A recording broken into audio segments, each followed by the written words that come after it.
Aga rääkides Meelikese naeratusest, me tahaks nüüd Meelikese naeratust näha. Ma arvan, et õige hetk. Võib, nüüd on see hetk. Aga ma ei oska käsu peale naeratada ikka siia maali. Siis kui mulle nagu enne öeldi, et naerata, siis kui mul hambad ei olnud, siis ma kindlalt kohe ei naeratanud, eks ole. Ja nüüd siis ka.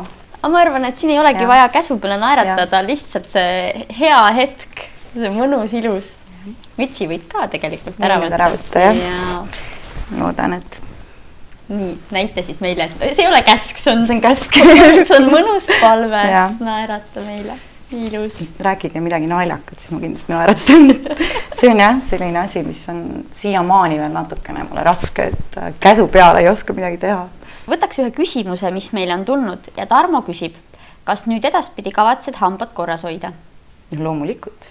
Aga hea, mul on need hambad, mis ära käivad ju. Saab postiga hambaarstile saata, ei pea ise külastama. Ei no selge see. Et kui sa oled ikka juba selle tee läbi teinud, eks ole, siis ma kujutan ette, et iga pisi asi ajab mind hambaarstile nüüdseks, eks ole. Peatusime enne korra sellel tööteemal ja koka teemal ka, aga kas tõesti on siis nii, et välimuse järgi võetakse inimesi tööle? Jaa, mul Tartus ühes kohas näiteks käisin töövestlusel, siis kohe juhataja ütles, et noortepesijaks võite homme tulla.